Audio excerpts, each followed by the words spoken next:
Bienvenue à toutes et à tous dans cette nouvelle vidéo spécialement conçue pour les consultants fonctionnels SAP ou ceux qui aspirent à le devenir. Si vous pensez que ce métier consiste simplement à installer un logiciel et à attendre que la magie opère, détrompez-vous. Aujourd'hui, nous allons explorer les 7 erreurs que vous ne devez absolument pas commettre en tant que consultant fonctionnel SAP, sauf si vous avez une affection particulière pour les crises professionnelles. Vous seriez surpris de savoir combien de consultants fonctionnels SAP, dans des entreprises similaires, tombent dans ces pièges et sabordent leurs projets. Chaque point que nous aborderons révélera non seulement l'erreur à éviter, mais aussi les meilleures pratiques à adopter pour transformer ces écuelles en opportunités. Alors que vous soyez un novice en quête de sagesse ou un expert en quête de rafraîchissement, cette vidéo a quelque chose à offrir à chacun d'entre vous. Asseyez-vous confortablement, prenez de quoi prendre des notes et entrons dans le vif du sujet. Quand vous pensez que personnaliser à outrance SAP est comme personnaliser votre smartphone. Bonne chance pour les mises à jour. Imaginez que vous travaillez pour une entreprise. Vous venez d'intégrer le système SAP et vous vous dites « Chouette, je vais personnaliser cela comme je le veux. Ajouter toutes les fonctionnalités que je désire et même des boutons clignotants. » Le hic, c'est que la personnalisation excessive du système peut avoir de sérieuses conséquences. Oui, les possibilités de personnalisation sont l'une des forces de SAP, mais elles peuvent aussi être votre pire ennemi. Les personnalisations peuvent s'empiler les unes sur les autres, créant une complexité qui rend les mises à jour et les corrections de bugs extrêmement difficiles, coûteuses et risquées. Plutôt que de transformer SAP en un monstre de Frankenstein, adoptez une approche plus mesurée. Commencez par établir une documentation solide qui détaille chaque modification et sa raison d'être. Utilisez les outils intégrés à SAP pour suivre les personnalisations et consultez régulièrement cette documentation avant d'apporter de nouvelles modifications. Quelques bonnes pratiques. Avant de vous lancer dans une personnalisation, faites une analyse métier approfondie pour déterminer si la fonctionnalité est vraiment nécessaire. Parlez avec des experts en la matière, des utilisateurs finaux et même d'autres consultants SAP pour avoir un avis équilibré. Gardez à l'esprit que chaque personnalisation doit être testée avec les nouvelles mises à jour de SAP, ce qui peut rapidement devenir coûteux en temps et en ressources. Souvent, les besoins peuvent être satisfaits en utilisant des fonctionnalités standards que vous n'avez peut-être pas encore découvertes. Quand un consultant fonctionnel pense que communiquer avec les utilisateurs ou les équipes techniques est en option. Imaginez-vous dans votre entreprise, où les choses se passent plutôt bien, jusqu'à ce qu'un consultant fonctionnel décide d'adopter une approche fantôme. Il semble penser que le travail peut se faire en silo et que communiquer avec les parties prenantes est une perte de temps. Après tout, qui a besoin de parler aux autres quand on sait tout, n'est-ce pas ? La communication est l'épine dorsale de tout projet réussi. Et son absence peut entraîner une multitude de problèmes. Dans SAP, cela peut se traduire par des configurations inadéquates, des besoins mal compris et des équipes frustrées qui n'ont aucune idée de ce qui se passe. La clé ici est de maintenir un canal de communication ouvert et constant avec toutes les parties prenantes. Cela ne signifie pas que vous devez les spammer avec des courriels inutiles, mais vous devez les tenir au courant des mises à jour importantes et solliciter leur feedback. Au niveau des bonnes pratiques, établissez un calendrier de réunions régulières pour partager les mises à jour et recevoir des commentaires. Utilisez également des outils comme Confluence ou SharePoint pour documenter les processus, les décisions et les changements. Assurez-vous que tous les membres de l'équipe y ont accès. Soyez clair sur les objectifs, les délais et les responsabilités. Un bon consultant fonctionnel est aussi un bon gestionnaire de projet. Utilisez des outils comme Slack ou Microsoft Teams pour permettre une communication en temps réel entre les équipes techniques et fonctionnelles. Et enfin, prenez le temps d'écouter les problèmes ou les besoins des utilisateurs et des équipes techniques pour apporter des solutions plus efficaces.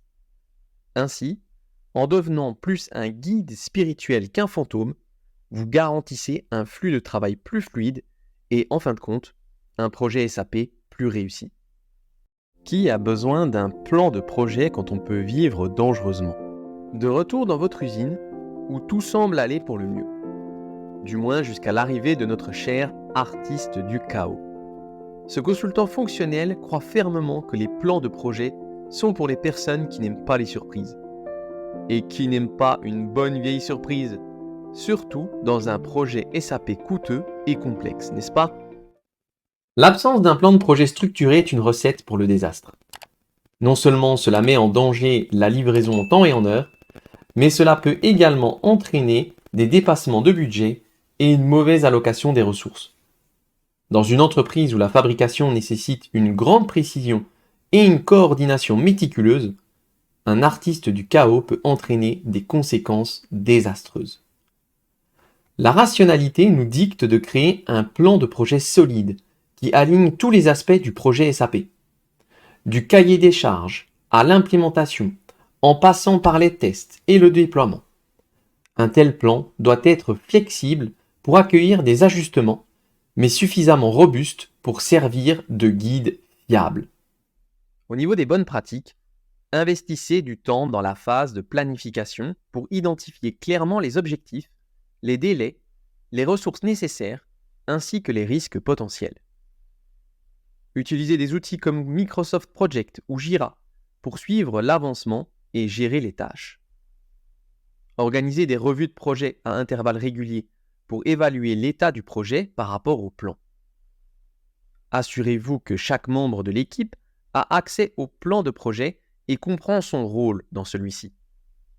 Et enfin, préparez des plans de secours pour les scénarios de risque identifiés. Mieux vaut prévenir que guérir. Donc, si vous ne voulez pas transformer votre projet SAP en une œuvre d'art chaotique digne d'un film catastrophe, un bon plan de projet est indispensable. Pourquoi prévoir des risques quand on peut les découvrir en temps réel? Remettons-nous dans le contexte de votre entreprise, modèle de maîtrise et de coordination. Ah, mais voilà un nouveau personnage entre en scène, l'aveugle au risque. Ce consultant fonctionnel est un véritable aventurier. Pourquoi anticiper les problèmes quand vous pouvez vivre le frisson et les découvrir au fur et à mesure? Ignorer les risques potentiels n'est pas seulement imprudent, c'est également un chemin rapide vers l'échec du projet. Dans une industrie comme celle de fabrication de produits en verre, par exemple, où le moindre décalage dans la chaîne de production peut avoir des répercussions coûteuses, l'approche « jouons à la roulette russe » de l'aveugle au risque peut être désastreuse. L'identification et la gestion des risques doivent être des composantes intégrales de tout projet SAP. Cela comprend des évaluations régulières et des mises à jour du profil de risque du projet, ainsi que des stratégies claires pour atténuer ces risques. Passons aux bonnes pratiques.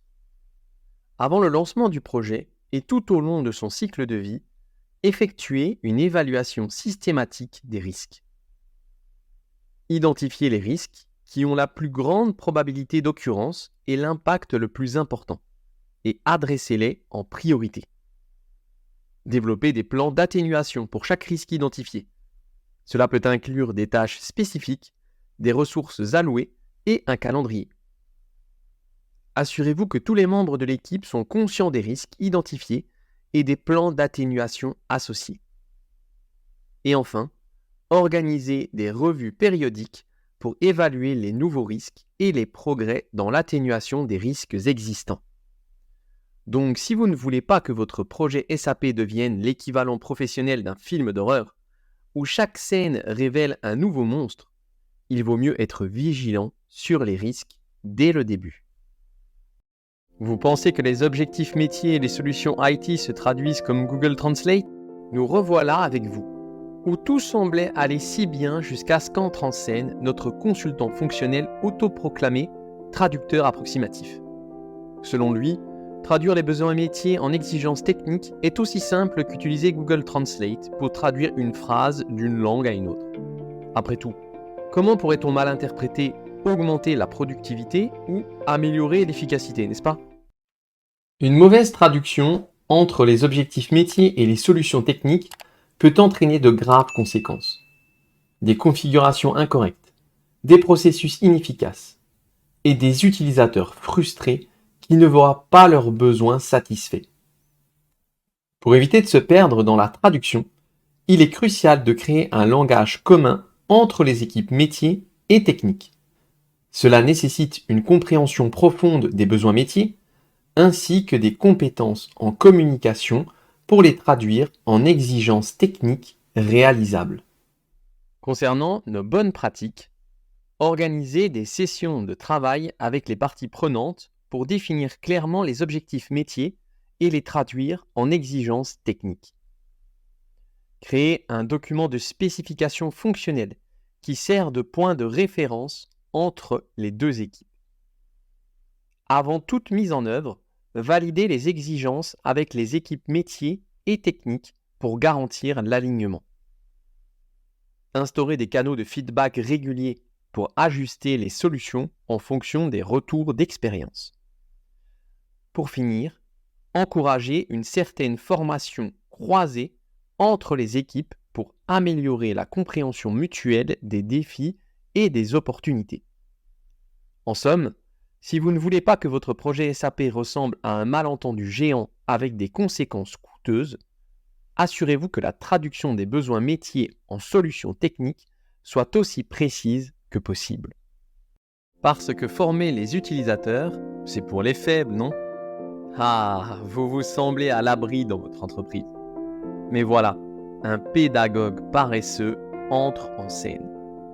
Ce consultant fonctionnel croit que le temps passé à former les utilisateurs est du temps perdu. Après tout, les utilisateurs trouveront bien leur chemin dans ce dédale de configuration SAP, non? Le manque de formation adéquate peut entraîner une multitude de problèmes. Erreurs coûteuses, inefficacité et au final, des employés frustrés.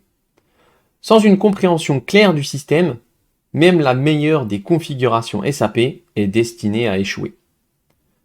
Une formation bien structurée et détaillée est essentielle pour assurer une utilisation optimale du système SAP. Cette formation devrait être conçue en fonction des rôles et des besoins spécifiques des utilisateurs pour être vraiment efficace. Pour nos bonnes pratiques, établissez un plan de formation qui inclut des objectifs clairs, le contenu de la formation et le calendrier. Adaptez la formation aux besoins spécifiques des différents groupes d'utilisateurs. Préparez des documents et des vidéos de formation de haute qualité pour compléter les sessions de formation en personne. Incluez des tests pratiques et des évaluations pour mesurer l'efficacité de la formation. Et enfin, recueillez des retours d'expérience après la formation et utilisez-les pour améliorer des sessions futures. Si vous ne voulez pas que votre projet SAP se transforme en une scène chaotique d'utilisateurs perdus et frustrés, n'économisez pas sur la formation. Après tout, un utilisateur formé est un utilisateur heureux, et un utilisateur heureux est bon pour les affaires. Le consultant qui pense qu'il n'a pas besoin de se former sur les dernières mises à jour ou les meilleures pratiques. Nous avons gardé le meilleur pour la fin. En effet, un nouveau protagoniste fait son entrée. Monsieur Je sais tout. Ce consultant fonctionnel pense qu'il n'a rien de nouveau à apprendre. Après tout, les pratiques d'il y a 10 ans ne sont-elles pas éternelles?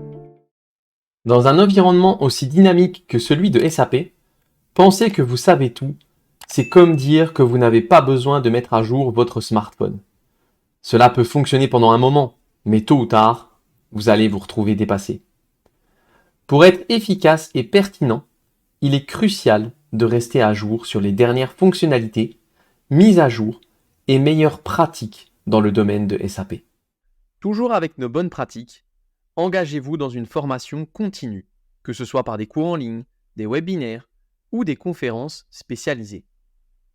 Suivez régulièrement les publications officielles de SAP et d'autres sources fiables pour vous tenir au courant des dernières avancées. Rejoignez des forums et des communautés de professionnels pour échanger des astuces et des conseils. Pensez à obtenir les dernières certifications pour valider vos compétences et connaissances. Et enfin, les meilleures pratiques évoluent. Revoyez régulièrement vos méthodologies pour vous assurer qu'elles sont toujours d'actualité. Ainsi, si vous ne voulez pas devenir un dinosaure dans le monde en évolution rapide de SAP, mettez de côté votre ego et adoptez un état d'esprit axé sur l'apprentissage continu. Et voilà, chers consultants SAP en devenir, nous sommes arrivés au bout de notre périple à travers les 7 erreurs que vous ne voudriez surtout pas commettre dans votre carrière. Si vous pensez que vous êtes à l'abri parce que vous avez de l'expérience, sachez que l'humilité est la clé du progrès. Si vous trouvez cette vidéo utile et souhaitez éviter de devenir la prochaine vedette de notre série Monsieur Je sais tout, nous avons exactement ce qu'il vous faut. Tout d'abord, notre plateforme de formation est une mine d'or de ressources pédagogiques qui peuvent aider à aiguiser vos compétences SAP de manière significative. Deuxièmement, pour ceux qui cherchent un accompagnement plus personnalisé, Key-User Training est là pour vous aider à naviguer sans encombre dans cet écosystème complexe, en vous aidant à éviter ces pièges courants. Alors n'hésitez pas, cliquez sur les liens ci-dessous pour découvrir notre plateforme et en savoir plus sur les services offerts par Key-User Training. Après tout, en matière de SAP, l'excellence n'est pas une compétence, c'est un choix. Faites le bon aujourd'hui.